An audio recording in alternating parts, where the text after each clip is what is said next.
This is a visual timeline of Michelangelo's works. In the year 1491, he created the Madonna of the Stairs, and in the year 1492, created the Battle of the Centaurs. The Madonna of the Stairs was his first work, created at age 17. It depicts a nursing mother in the style of a relief sculpture. There is no clear meaning, but the sculpture depicts the talent and technique that Michelangelo used through different styles of sculpting. There are ties back to Greek sculpting styles. The Battle of the Centaurs represents a mythical battle between the Lapiths, which are humans from northern Greece, and the Centaurs, part human, part horse. It is occurring on the Zeus temple at Olympia and on a Roman stone coffin that is placed in the ground. The next two pieces are the crucifix created in 1493 and St. Petronius from the Ark of St. Dominic in 1494.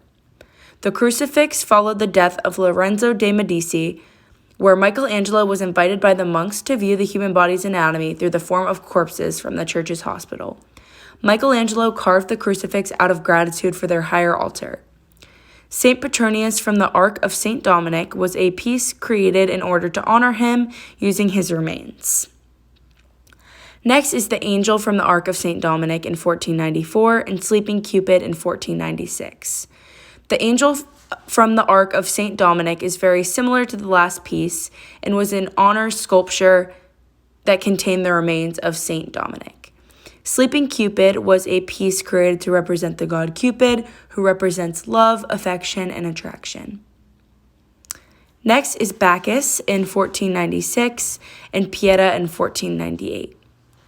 Bacchus was produced when Michelangelo went to Rome to represent a drunk god representing youthfulness and femininity.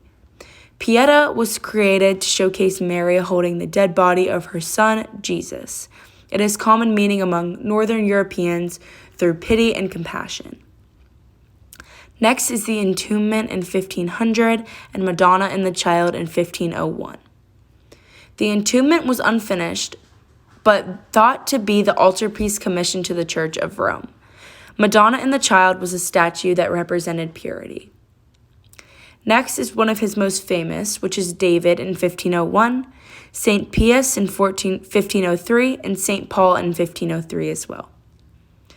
David was a statue that overall represented the city of Florence. It symbolizes independence, strength, and a strong and flourishing image of beauty. The St. Paul statue represents the moment when St. Paul turned towards Christianity. And lastly, the St. Pius is a figurative sculpture produced as an altarpiece in Italy.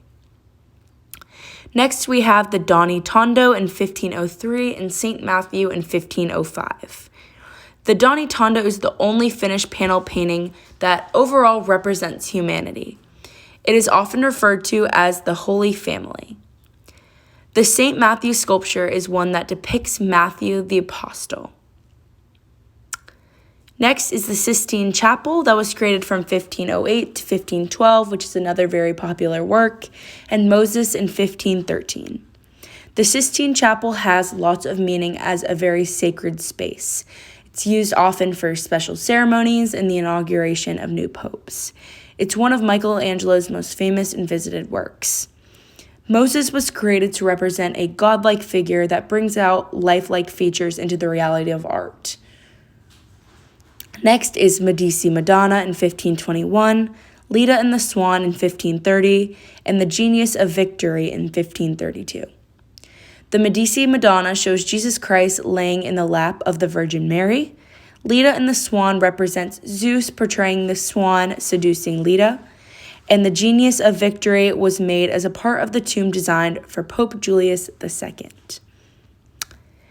Next is the Crouching Boy, produced in 1534, and the Last Judgment made between the years of 1536 and 1541.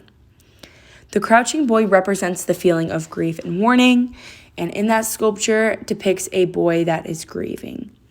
The Last Judgment depicts the second coming of Jesus Christ. It depicts the dead rising and descending up to their fates. Then the Crucifixion of St. Peter is from 1546 to 1550, and before that was the Conversion of Saul from 1542 to 1545. The crucifixion of St. Peter represents St. Peter being crucified upside down so that he did not die in the same manner as Jesus Christ. The conversion of Saul represents the moment that Saul turned towards Christianity. And there are my citations.